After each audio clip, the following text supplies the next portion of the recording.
Hola a todos, Pastor Igor aquí y esta es la serie de soteriología. Un breve resumen de lo que hemos hablado hasta ahora. La soteriología es la sección de las doctrinas de la Biblia que expone la aplicación de la obra de Jesucristo a los individuos. La cristología abarca lo que la Biblia enseña acerca de la persona y obra de Jesucristo.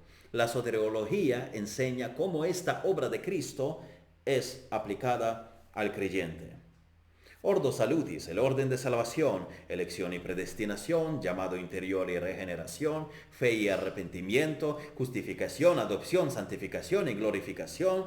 Estas son las bendiciones de nuestra unión con Cristo. La razón por la que somos salvos es nuestra unión con Cristo. En los videos anteriores abordamos nuestra unión pretemporal con Cristo, nuestra elección en Él y predestinación. Esta elección, dijimos, no se basa en el conocimiento previo de algún bien o fe de los escogidos, sino que es por el decreto de Dios y su santo propósito. Hablamos también de la predestinación, que es positiva para los escogidos y negativa para los reprobados, es decir, Dios decide soberanamente no rescatar a estos últimos de su propio camino de maldad, en lugar de ser Él quien los coloque en dicha condición desde una posición neutral.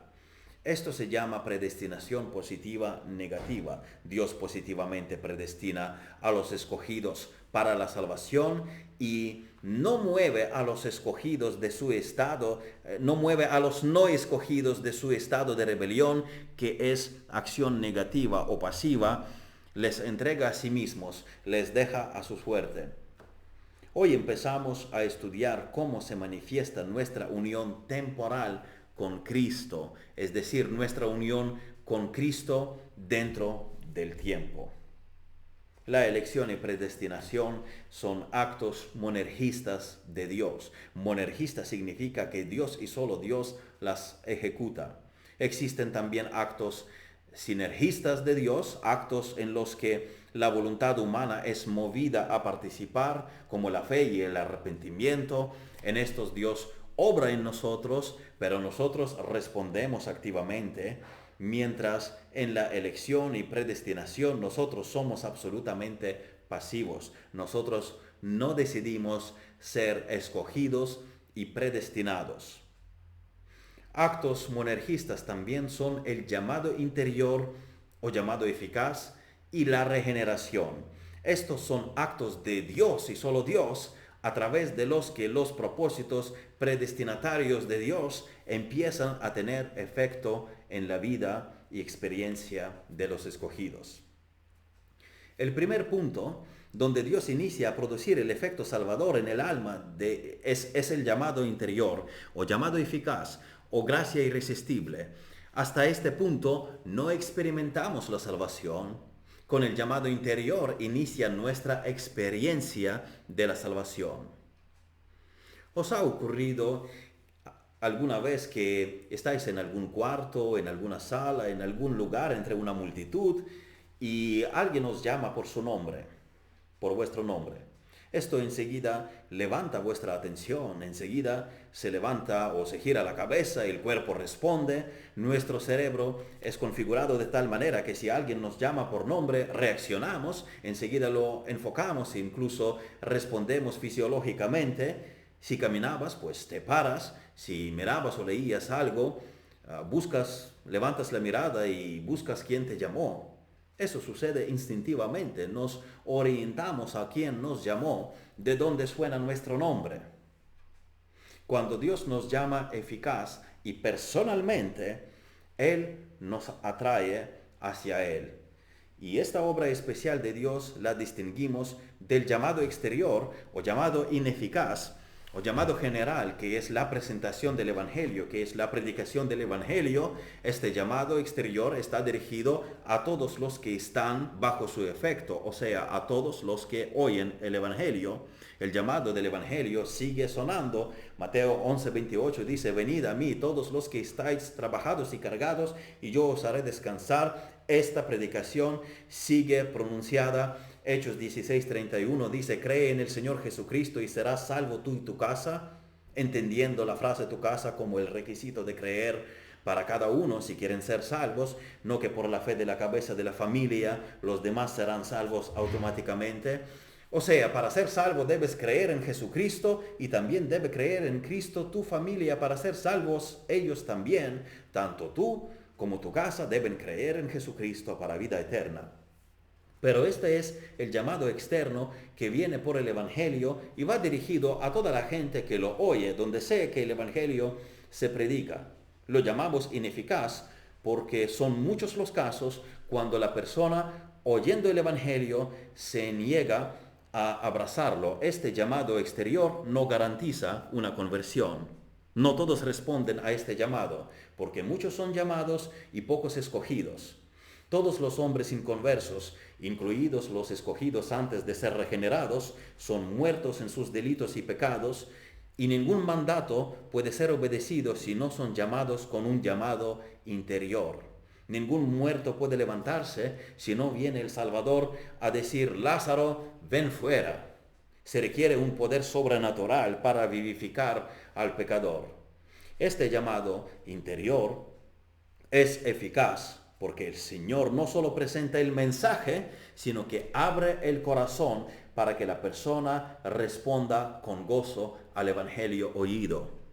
Y en Hechos 16:14 leemos que Dios abrió el corazón de Lidia para que estuviese atenta a lo que Pablo decía. Esa atención no fue solo intelectual, sino el asentimiento del corazón.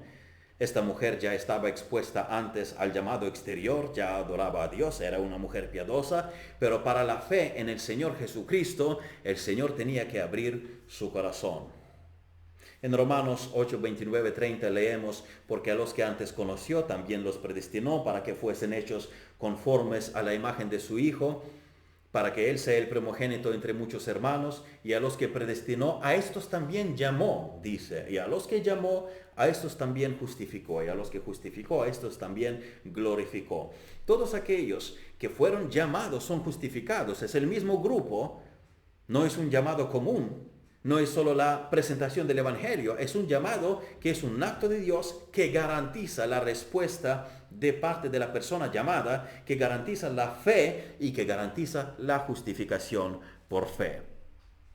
A los Corintios, Pablo dice que fuimos llamados a la comunión con Jesucristo por Dios, fue un acto de Dios.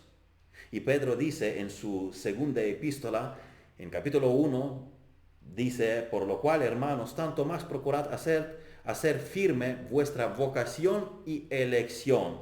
Vocación, el llamado, esto va junto con la elección. Los escogidos son llamados también. La conversión de Saulo es tal vez el ejemplo más espectacular de esta intervención divina, llamado especial para su conversión. Saulo no era ajeno al mensaje del Evangelio. En Hechos 6, 7 leemos que muchos de los sacerdotes obedecían a la fe. Es probable que Saulo conocía a algunos de ellos.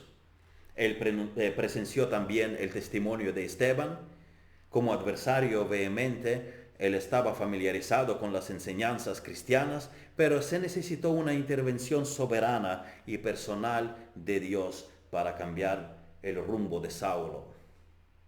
Es cierto que sin el llamado interior podemos comprender intelectualmente el plan de salvación y que Dios actúa con justicia al condenar a quienes rechazan la verdad e incluso estar de acuerdo con esto sin aplicarlo a uno mismo. Sin embargo, la Biblia nos llama necios y tercos, duros de cerviz, porque amamos el pecado y sin el llamado eficaz, sin el llamado interior no hay impacto profundo y duradero en nosotros. Somos como gente que escuchó una advertencia de una catástrofe, pero no la tomó en serio. Entiende la advertencia, no hay problema de cognición, pero no se sienten en peligro.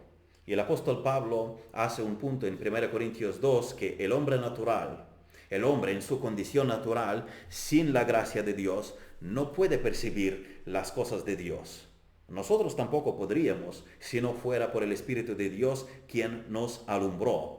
Sabemos las cosas de Dios por su Espíritu, que como dice Pablo, nos las enseña. Y Juan 6:44 dice, ninguno puede venir a mí si el Padre que me envió no le trajere. Ahora, ¿cómo el llamado exterior e interior funcionan juntos? No todos los expuestos al mensaje del Evangelio, dijimos, son llamados en su interior. Muchos rechazan el Evangelio, pero a veces el llamado exterior y llamado interior coinciden. Ambos suceden a la persona y cuando esto ocurre, tiene lugar una conversión. En una conversión siempre coinciden el llamado exterior y el interior, la obra de Dios en el corazón. Y si esta ocurre, si la conversión tiene lugar, es porque ambos han estado presentes, el llamado exterior y el llamado interior, la exposición del Evangelio y el toque del Maestro en el alma, que causa la disposición al Evangelio predicado, un cambio interior hacia la verdad. El llamado exterior es el instrumento a través del cual el Señor hace que sus escogidos oigan la voz del pastor. Como dice Juan 10:27, mis ovejas oyen mi voz y yo las conozco y me siguen. Al oírla, el escogido reconoce en su conciencia, esto es para mí, el Señor me está llamando personalmente. Yo recuerdo un video donde unos turistas observaban un rebaño disperso. Cuando el pastor se acercó y lanzó un grito peculiar, todas corrieron hacia él. De igual forma, en el llamado interior, los escogidos responden a la voz de Jesucristo. Pero esto no sucede sin el llamado exterior. Cuando un escogido oye la voz del Señor, en el mensaje del Evangelio la oye a través de la palabra de Cristo. Nadie será salvo si no se le predica el Evangelio. Dios es santo, incluso el más pequeño mal es grande para Dios, pero también Dios es amor y es misericordioso. Él envió a su Hijo para vivir por nosotros, morir por nosotros, pagar nuestro castigo en la cruz. Cada pensamiento malo y acto malo, incluso los pecados de los que no somos conscientes, Cristo pagó por esto, Cristo sufrió por esto y después de haber muerto, Él resucitó para mostrar que Él conquistó la muerte y el pecado que trajo la muerte. Y Él ofrece misericordia y perdón a cualquiera que confía en Él. Si te arrepientes y si crees en Jesucristo, Él te perdonará y te dará un nuevo corazón hasta que Él te traiga para estar con Él en el cielo.